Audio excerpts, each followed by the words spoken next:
Okay. Okay, we go to the second session now. The role of ports in this offshore wind. Let me just say that for ports, offshore wind is one of the many activities. And working in ports since many years, since starting 2020, when there was something really new coming, that you can call it at European level, the Green Deal policy. You can call it then the energy transition. There was a real switch in something towards, a decarbonized environment, towards less emission, whatever. It was really a push, meaning policies, meaning framework, meaning funding. But for ports, this is one of the many activities. And even in energy transition, you of course, you need to understand that ports have to deal not only with this kind of industry, but, try to understand how the maritime and shipping domain is moving to which kind of alternative fuel is going to be used by shipping, and in that case, which kind of alternative fuel should be, the port should be prepared for in bunkering, for instance.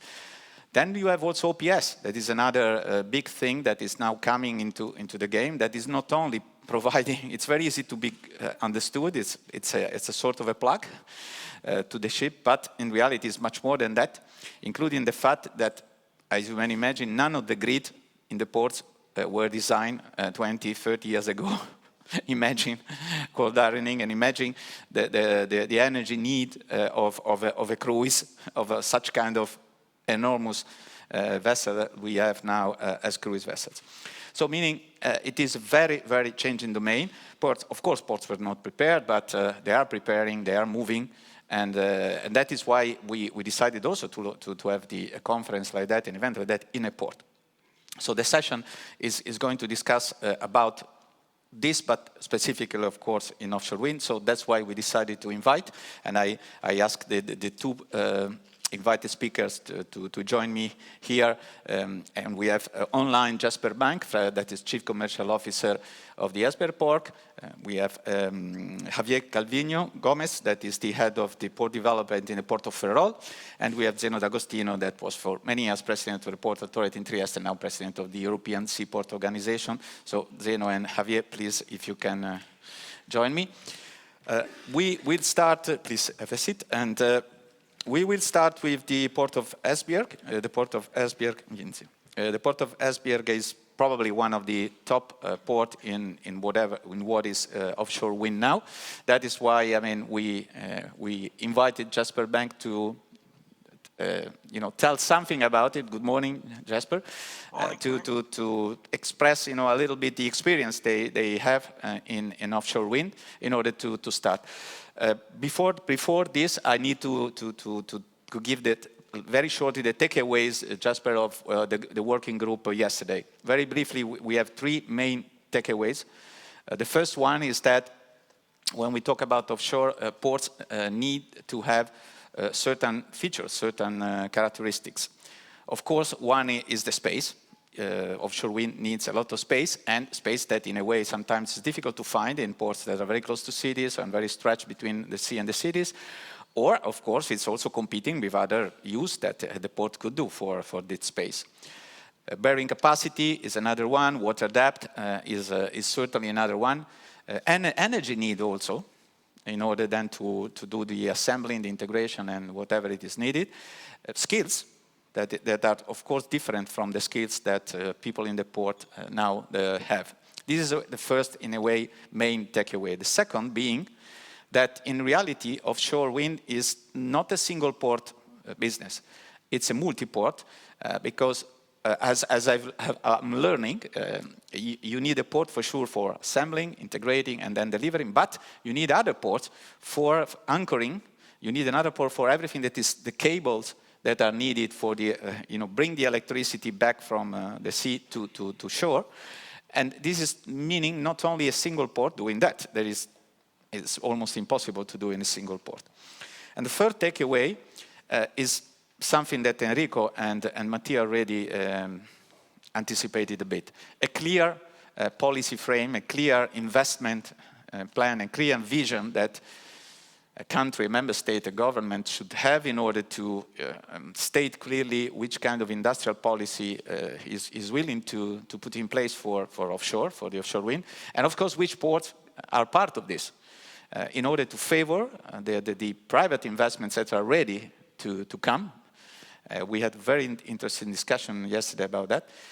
They are ready to come. They are ready to invest what they need to be invested, but ports should be prepared. They need to invest to prepare the ground for this offshore wind. And without a clear plan, it's a clear vision, clear policy, clear frame, it's much more difficult to go for this. So these are the three main takeaways. There are many others, but I want just to summarize and give the floor to Jesper Bank. Thanks again to be here with us, and please, the floor is yours, Jesper. Thank you very much. I'm truly sorry I cannot be in Palermo and meet you in person. I see familiar faces in the audience, and some of you have been visiting us. I'm also truly sorry because I did have tickets for the theater tomorrow. They are showing Elisabetta by Rossini, so that was a disappointment. But I will have to come back eventually. Let me give you a short introduction to the activities and some recommendations. Next slide, please. Yes, very short introduction of our port. We are a traditional port. We're a short sea port. We do port stuff being, in this case, liners. We do a lot of liner service, ro-ro activities. We do cars. We have about 80,000 cars a year, and we do trailers, about 100,000 trailers a year, connected with 6 liner services, also connected to the Mediterranean area by Grimaldi Lines, which calls us every week. So we are, our starting point were a traditional port. Offshore wind has grown in Scandinavia and in Denmark, and now accounts for about 60% of our activities. Not that other activities has not been growing, because our other business areas are growing by 4%, but per annum, but offshore wind has really taken off. Next, please. If we look at the experience that is gathered in Scandinavia, and especially in Denmark and Esbjerg, it is on a global scale, this will be the epicenter of offshore wind. At the port, we have been involved in 62 projects, starting out in 2001 with the first Danish project. That amounts to more than 27 gigawatts of offshore wind, meaning almost half of what is turning right now on a global scale has been through the key sites of Port Esbjerg, and this amounts to more than 4,400 turbines. So the level of experience that is gathered by some of the companies in the port, and obviously by the port itself, is quite high. Next, please. Of these 62 projects that we have done in Esbjerg, only 4 have been in Danish waters, meaning that 58 of these projects has been outside Danish waters. And here's the point that already has been mentioned by Enrico and Mattia, is that you need to look at this market not in a national context, but at least in a regional or perhaps even in a global context. This is still a very immature market, both especially floating, but also offshore wind, fixed bottom, immature. All the investments that we have done in our port has not been done by looking at the Danish market. It has been done by looking at the UK market, the Netherlands market, the German markets, because the investments for scaling up with the industry are so huge that there will never be a business case if you take a very narrow focus. Also, as mentioned by both Enrico and Mattia, the cooperation between ports, the capacity cooperation, is extremely important, and that goes very well beyond national borders. So that will be a clear recommendation.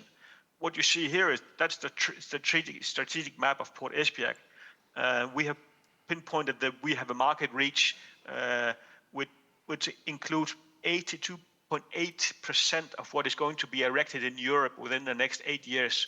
That would be then the market reach of Esbjerg, more than 160 gigawatt.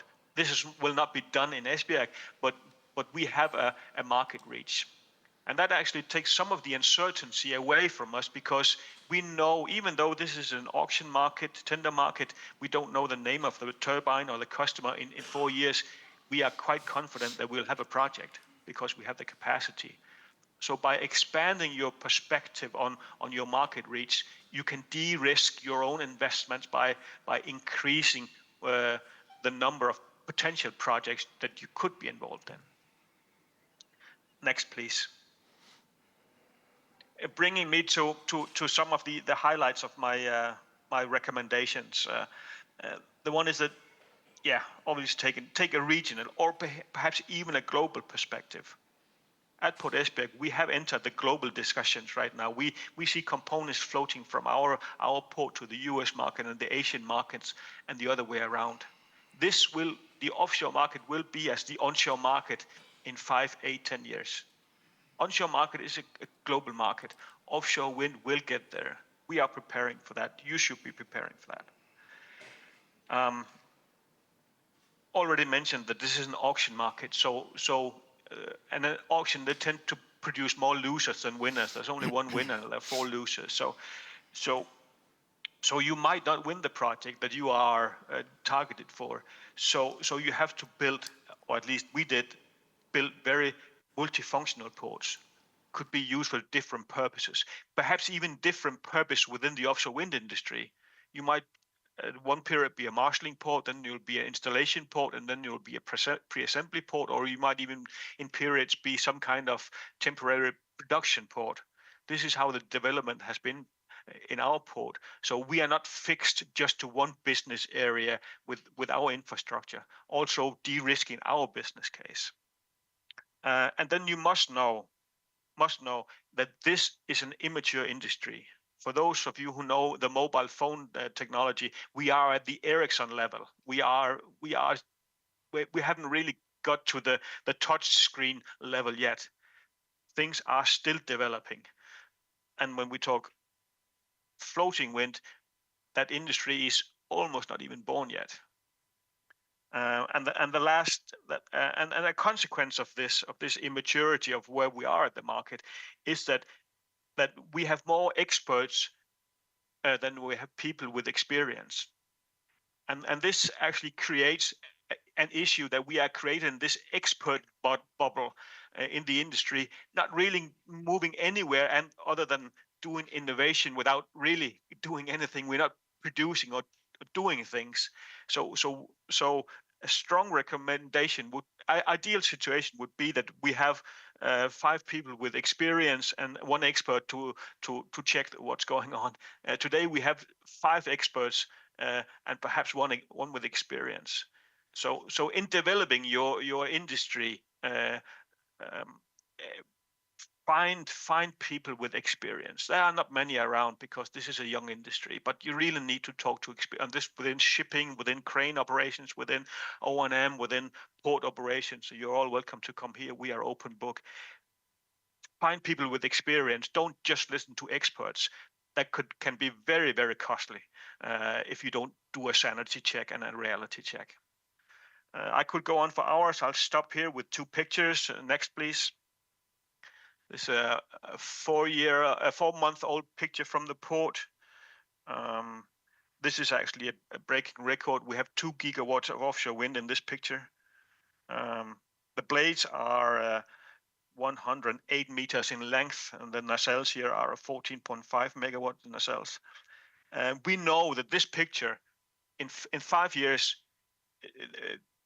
this will be replaced by a 20 megawatt turbines and blades that will be 130 meter in length. Also meaning that the capacity that we have in Port Esbjerg is not sufficient for the future. So we are heavily investing in order to be ready for just what's going to happen in 5 years. And last slide, please. Taking 6 of these components of these blades, you can fit 6 of the existing blades into a normal football stadium. next year when we get the 120-meter blades, you can put 4 into a football stadium, and you have to rebuild the football stadium. The size of these components are dramatic. No existing port capacity can cater for offshore wind. You have to rebuild. Thank you.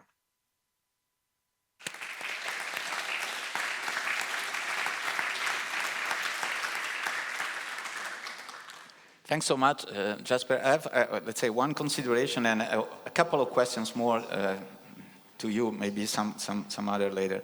The consideration is that in building a regional or even global, it's really important the position, you know. And Esbjerg is in the center of the Baltic, so it's really strategic. But this leads to think that okay, we are in the same situation here. Sicily is in the middle of the mat, so it's really in a strategic position to do a regional or macro-regional, even more global industry setup here. The questions are the following. But who took the decision that Esbjerg should be the port for offshore, first? And second, when the decision was taken, how was the reaction of the other businesses in the port? You know, because you have to dedicate a lot of space to this, and that is space that was dedicated or could be dedicated to other port businesses. What was the reaction of the other actors?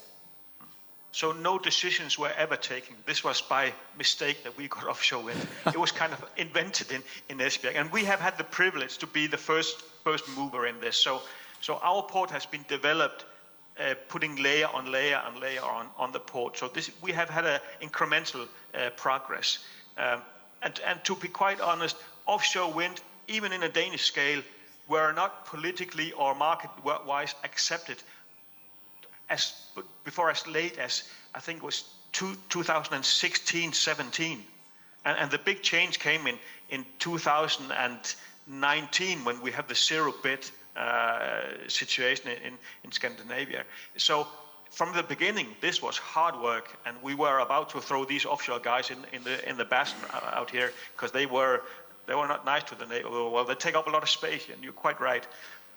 But remember, the first turbines we did, there was a V80 with a blade of a length of less than 50 meters. So a different situation here. Now it's extremely difficult to get into this business because you either have to move existing companies or you have to build a new port.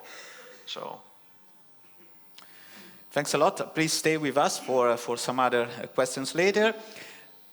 Javier, I will pass the floor to you in order to express us, explain us the strategy you have in your port. You are also positioning yourself and the port of Ferrol as a port. You did already some work on it, and of course you are thinking to develop, and you are in a different geographical position, strategic anyhow, for the Atlantic side. And what's your strategy and positioning? Thank you, Alexio. Gloria, can we? Hello, everybody. Thank you especially to Alexio for inviting us to this great event. It's the first year, and we hope we'll come next year. We are going to speak to you about our port and our project. This is our outer port in Ferrol nowadays.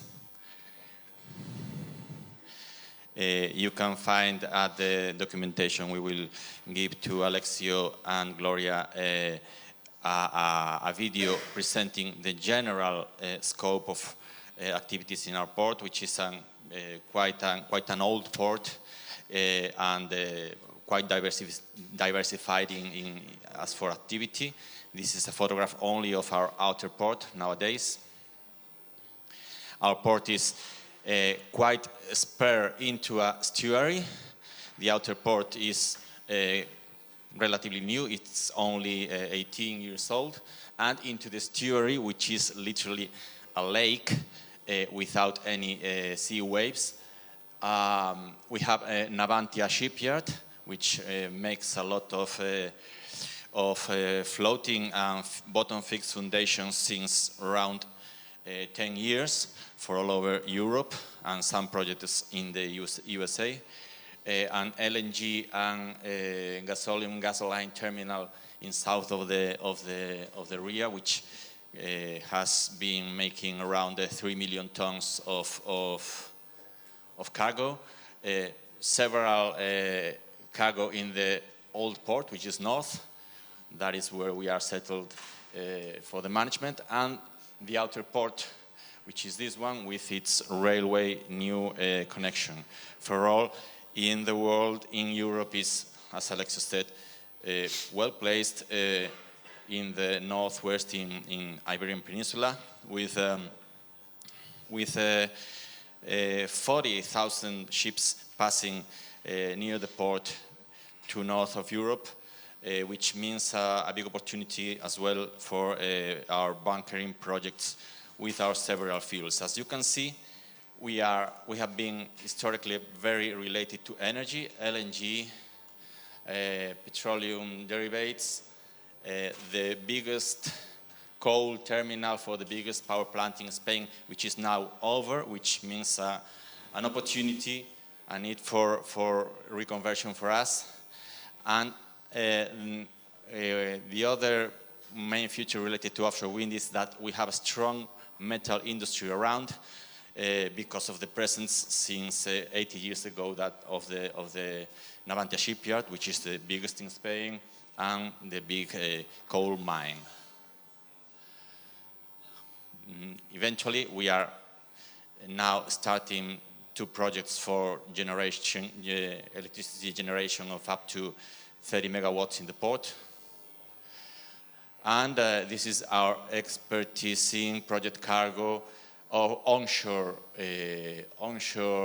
wind parts, 25 years, more or less, containers, and Navantia operation with spars for nowadays Equinor, floating foundations for the first commercial wind farm in the world in Viana do Castelo, Ocean Winds, Kincardine also.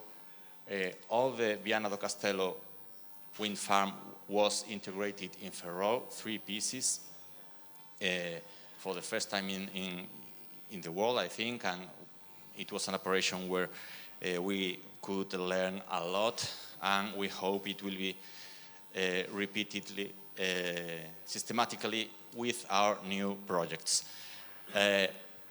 Our port is now off room, nearly off room. We need an expansion. We have studied 1 year ago this project for the expansion, and we have been around 6 months now telling it outside for you to know. This is the second version of it. We have now a third version, which is this one.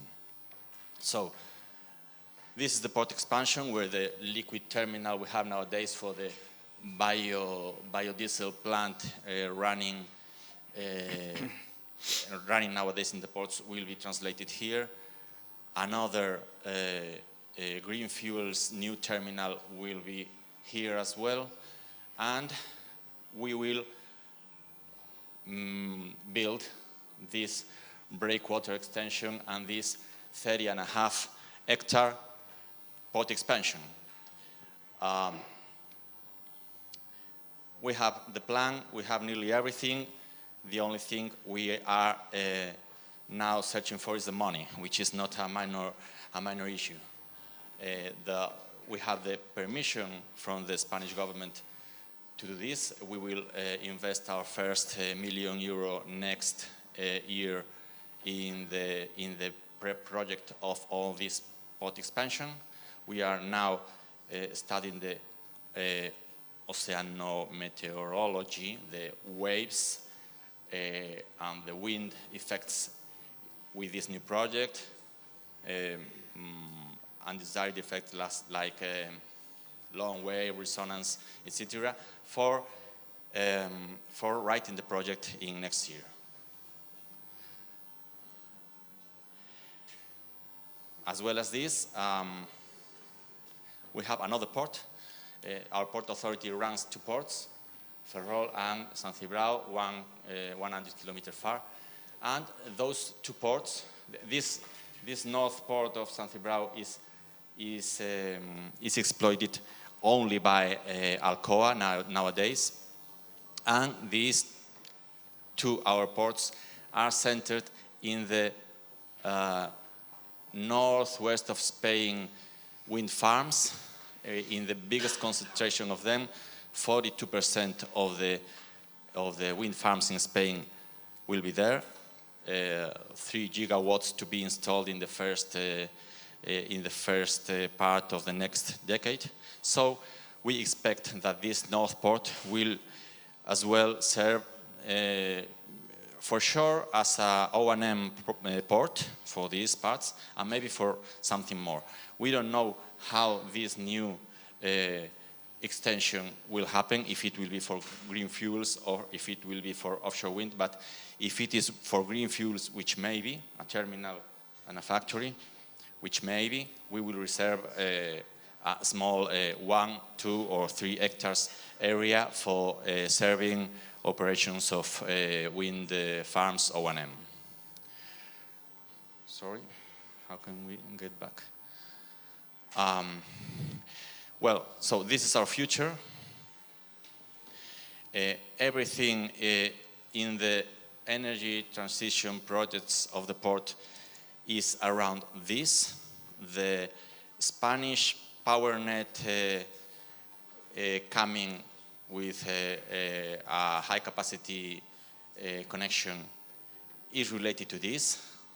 The energy coming from the wind farms to inland is related to this. The making of the assembly of the components for the northwest of Spain, but also for European and American projects is related to this. Everything is around this, but today we are yet running projects of offshore wind, minor projects of course, in the land which is still free. This is the Nervión.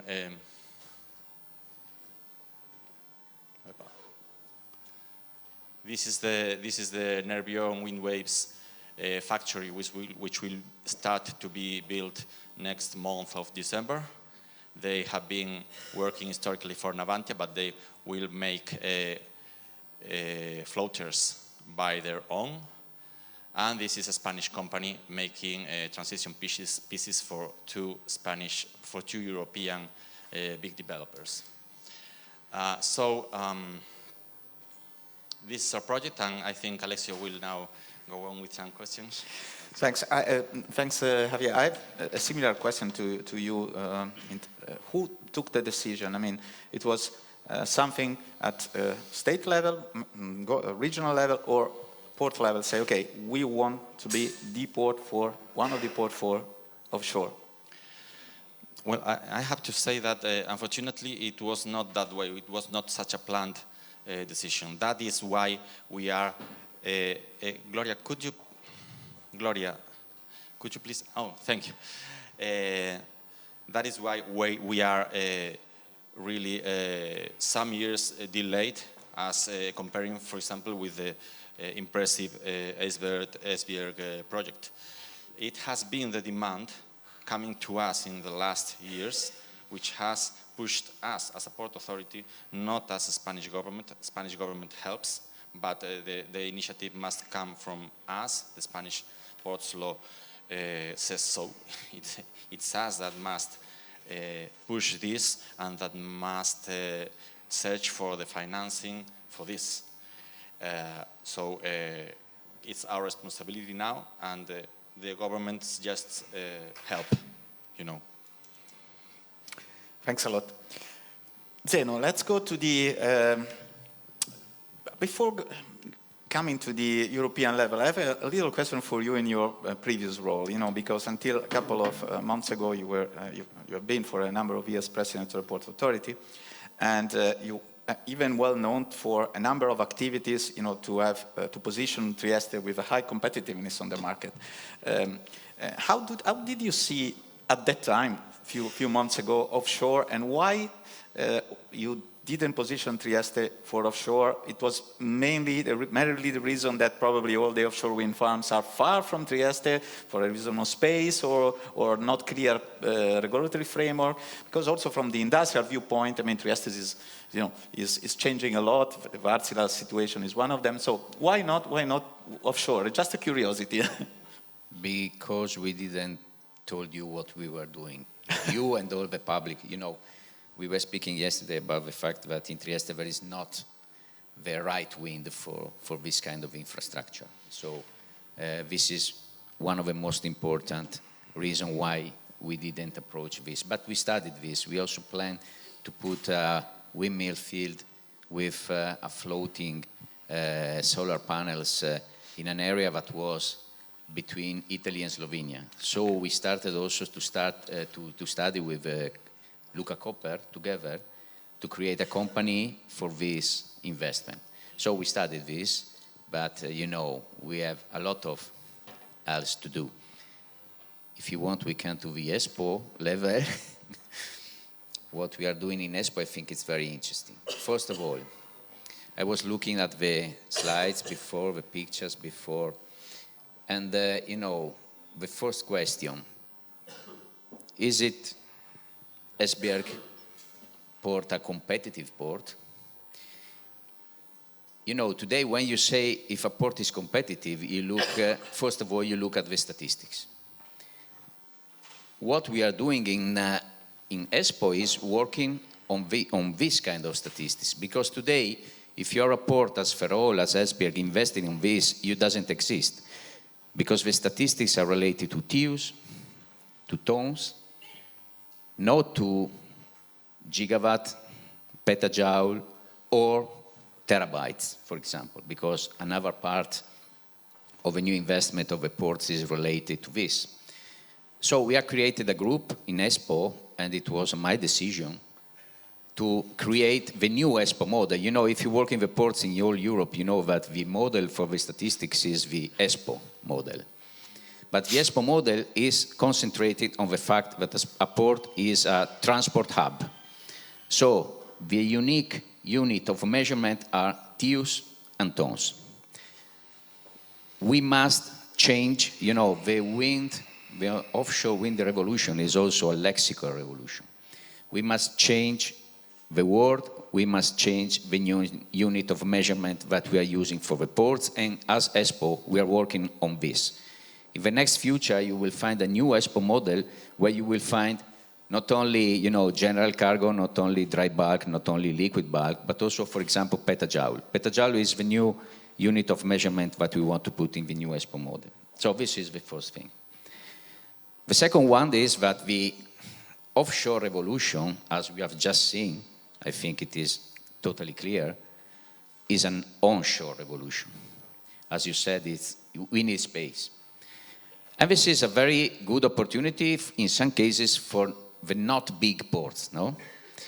Or for system like this one, where you have 7 ports managed by a unique port system authority. But if you want to be, and I go back again to the competitivity, if you want to be competitive, as I just said, we were not so fast as Esbjerg because we didn't understood who has to plan, who has to decide. Is it Puerto del Estado or Ferrol? Is it the Italian government or the single port system authority? So the second issue, very important issue, is connected to the planning. The planning on a European level, for example, we are debating and speaking with the Commission why 10T and 10E are separated. Because today 10T and 10E are the same things. If a port is also an energy infrastructure, we cannot accept that the 10T corridors are separated from the 10E corridors. They are totally the same thing. They are becoming, there is a new evolution of the role of these big nodes on the sea. They are no more only transport hub, they are becoming energy hub. So they are nodes of both the network, the energy network and the transport network. So why we still have two different approach, two different network, two different corridors, but especially two different bodies that decides. So in this case, a port authority is deciding both for the infrastructure dedicated to transport and both for the infrastructure dedicated to energy. Why in the Commission we have somebody who is separated, somebody deciding for the two things, when in the periphery, the decision is related to the single body, okay? So this is another important debate that we are doing with the Commission. The third one are the master plan. You know, you come from Genoa, you know very well what is happening in Genoa because there is a concession that is not harmonic to the master plan. The problem is that the master plan was done in 2001, you know? So in Italy, we have another, so I become more Italian now. We have another document, you know, the DPSS is the document for the planning of a strategy of a system. And it is a very flexible document. And it can decide for the system, and it is a peripheric decision, if you can invest in your onshore activity, for example, for this kind of investment that you have seen needs a lot of space also onshore, not only offshore. So the master plan are very important. The master plan are very important because, you know, if you want to decide to be a transport hub, an energy hub, a data hub, as Marseille, for example, Marseille now is no more of the statistics. If you look at the 30 more important sport in the world, Marseille is outside of the ranking. But Marseille is the third hub for data in the world. The third hub for data in the world, because they decided to invest in the data center, no? And so they say, okay, no more terminals, now data center. But if you decide to be, for example, an onshore ports for the offshore activity, for the statistics, you doesn't exist. For the master plan, you doesn't exist. If you don't exist, you don't get money. This is important. That's why I said we must change the statistics, because in praxis, they look if you exist. And they look, okay, no TUs, no tons, so no money, okay? So master plan are very important. And then I close. The new master plan and the new space that you need, because you said it is also a port-city relation, must also change our mind when we approach the planning of the ports. I believe that the new approach should be based and focused on the blue part of the port. All the planners in the ports, when they look at the blue, they say, okay, this is not important for us. The most important part of the development and the most important part where you focus your development in the master plan is the gray part, the green part, I don't know, but not the blue. But the future of the development is the blue part. So we must change also the approach of the master plan. You know, in Italy, for example, the BIM, the Building Imaging Modeling, is obliged, if you want to present your project, the new project, to the Consiglio Superiore of Lavori Pubblici, to the Ministry of Infrastructure. But important, but now we must put the BIM also on the blue part. Now we must use the BIM to go underwater, to give the presentation of the underwater, because when you want to connect the offshore platform with the onshore platform, you need something that is underwater. So we must know very well what is happening underwater. We must put the technology and we apply this to the underwater. The master plan must go underwater. The master plan must go on the blue part of the port. So it's a revolution that is technological, but I believe that it's very important that the revolution is in our minds when we approach the development of a port. Master plans are very important, not only in Italy, but all in Europe. There is a great debate about this. Thanks, Zeno. You touched really a number of points. I want to highlight a few of them that are really, really important. Energy and transport together. The institutions are very slow in responding to what is happening now. Okay, at the beginning of the century, in Brussels, the European Commission, they have only one Directorate General that was TREN, Transport and Energy. They were together. Okay, they were together. So they decided, I don't know why, they decided to, for whatever reason, they decided to separate. It was for sure a mistake. Okay, they should come together, but they are slow. Another example is that Europe is moving. You know well that in the new 10T regulation, to classify core ports and comprehensive ports, there is a little bit more than tons and TEUs. It's already a step, but we are still far from what you are saying. We are still far from petajoule, and we are still far from terabyte. So the fact that the port is not transport hub, okay, always. Energy hub, okay. Data hub, there are ports, Marcel, an example, others, in which, it is, okay, I focus on data centers. Because this is we had at our table the Irish ministry yesterday working, and this is one of the strategy in Ireland, for instance. So this is another key aspect for sure that is still slow to be taken up, let's say, by the institution. And I really like also the blue part of the master plan. Yesterday in the morning we had a workshop of a EU project supported by European Commission to boost energy transition in ports that produced a so-called master plan or a guideline that could help ports in doing that. And I will review for sure what we did in this project in order to see if we are well considering this. Because if you consider offshore, blue economy, the protection of the ocean, there are a lot of things happening in the blue side. That means jobs, that means economy running, that means, but it's true that it's a paradigm that should be shifted first in our minds. And then, of course, my fear is that institutions are very slow to react. And what is happening now, it's in many fields, is going so tremendously fast. But okay, this is just a consideration. I cannot elaborate more on that. So thanks for that for now. Jasper, I come back to you for a specific question. In developing the offshore wind industry in your port, what was the role, if any, of some strategic partnerships that you developed, implemented, in order to be there, in terms of private partnership, public partnership? So, did you need something about it, or it was something coming on the path?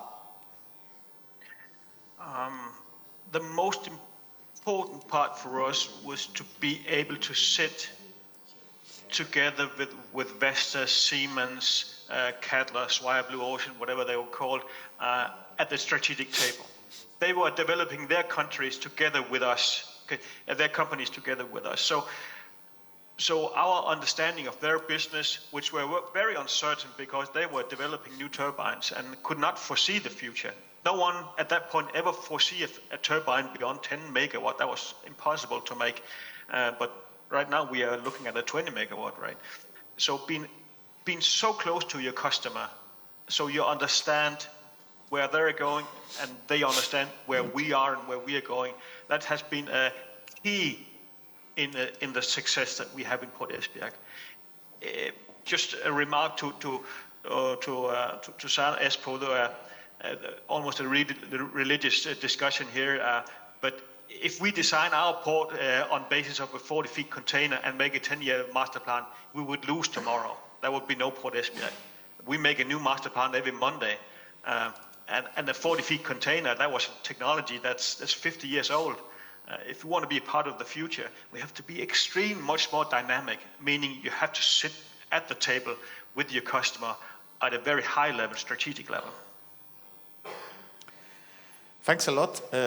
Javier, you are in which situation in this respect? Is similar to Jesper, so you have the same consideration for this kind of partnership? Are you working the same way, or for whatever reason your strategy is different? And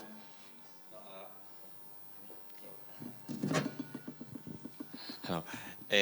Well, our strategy is obviously based on relation with our partners and some other things. Our strategy has 4 lines, which is first identifying what Zeno was saying before. This cultural change took us maybe 2 years to say, well, yes, cargo, but thousands of millions of investment, decarbonization, a lot of employment for our area. Why not?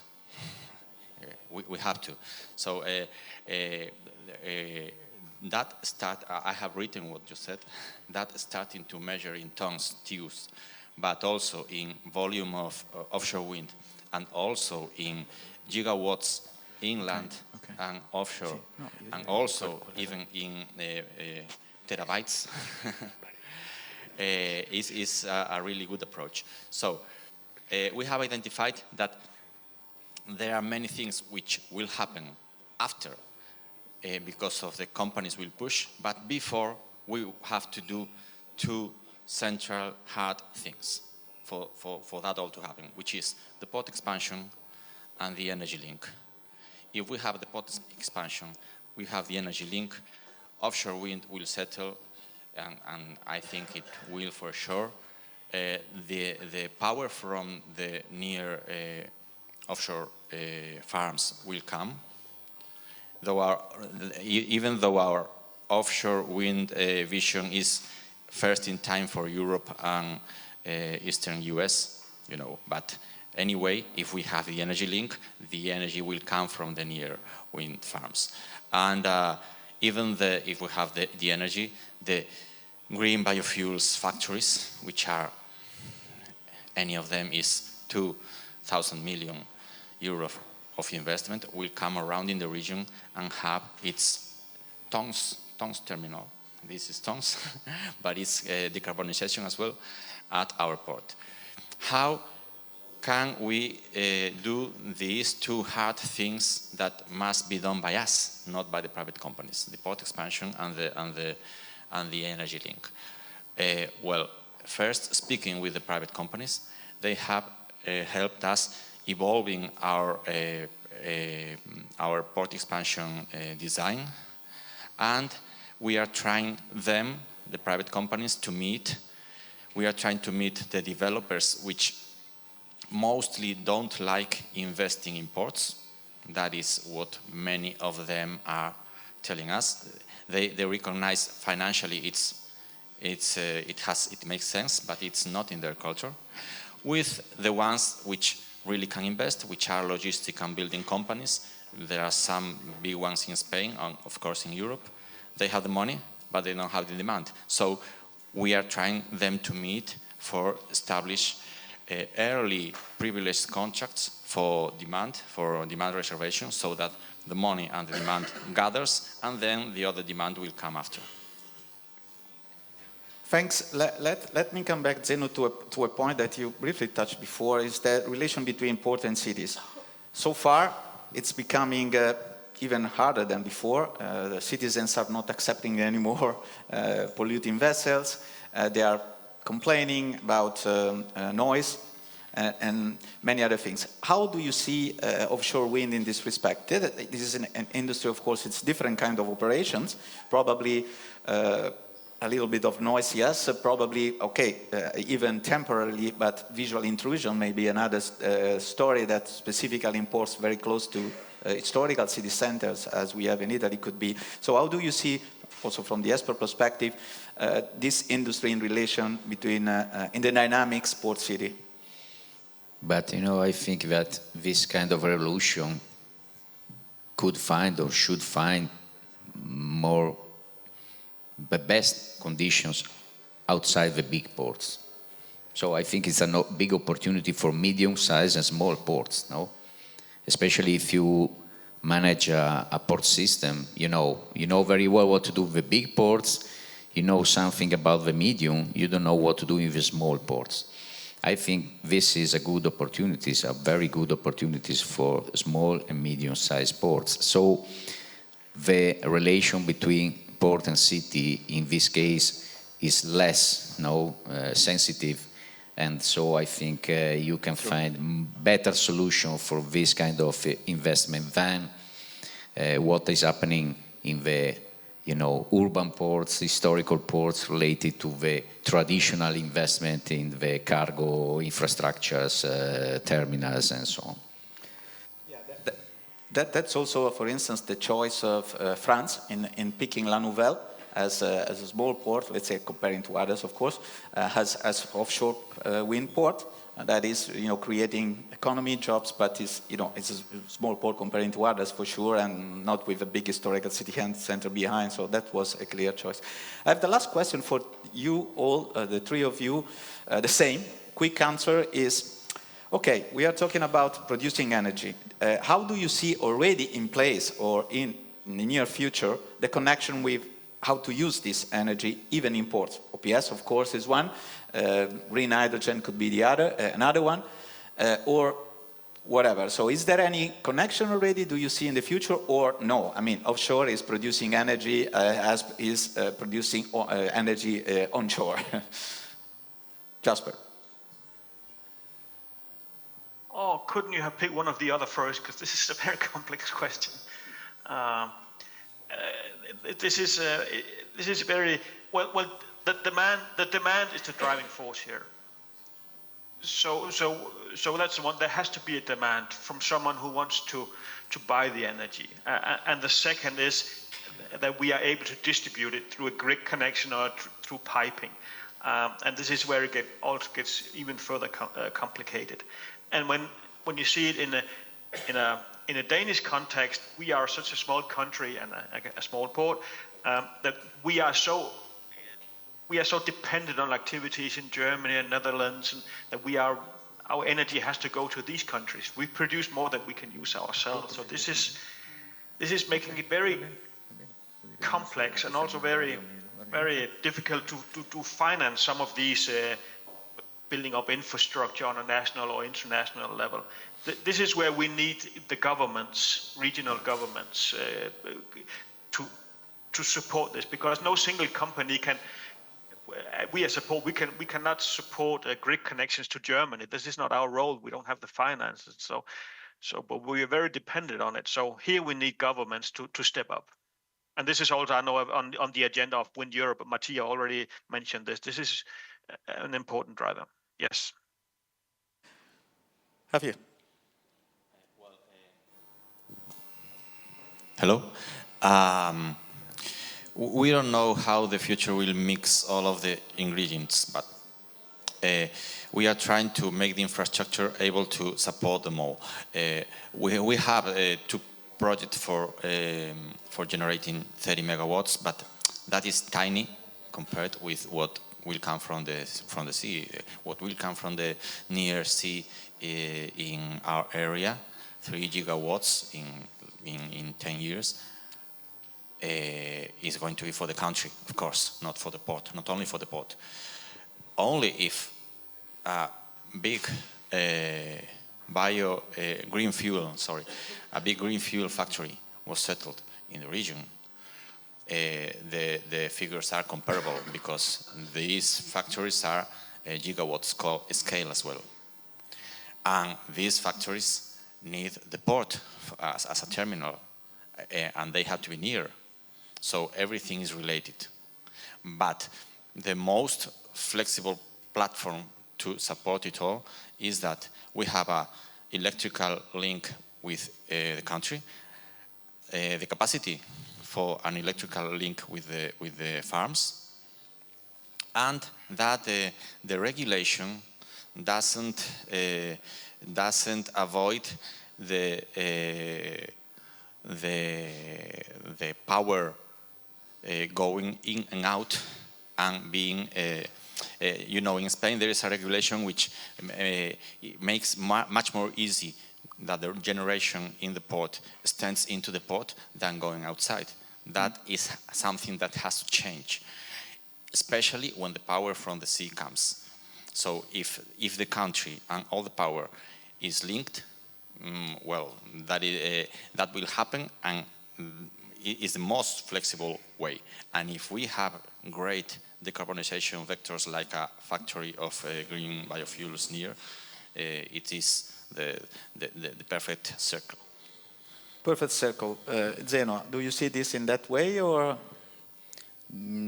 I think it is, always as everything, every phenomenon, it's progressive, is gradually, there is a progressive way to. So when you start, I think the first demand should be the energy community of the port. But also in Trieste, the port was not only the port, there was the industrial area, the logistic area. So you have to start creating an autonomy of this part. So you start, you have an amount of energy, you give this energy to the community of the port, then to the logistics area, then to the industrial area, and then it is very important if you become also a node of the energy of the 10E. That's why it is important to be inside the 10T but also in the 10E, because when you have more energy to give to somebody else, if you are not in a backbone of energy, you cannot give energy to somebody else. So I think it is gradually, you don't have a unique answer, but gradually and progressively you will find that it is something that goes outside of the border of your territory. So this is. Thanks a lot. I think that one of the further takeaway today is exactly this one, 10E and 10T together. You know that in our role of consultant, the Commission on the Maritime Dimension of the 10T, I will for sure bring this item in the agenda in order to see how this could be treated in different things. But I think it's a crucial point, a crucial direction to go for. So really, thank you very much, Jesper, to be with us today. It was very, very inspiring, the port of what Esbjerg did. Thanks, Javier, of course, and the port of Ferrol. Thanks, Zeno, for being here with us. We are perfectly in time to go now. And so, first, an applause for our speakers.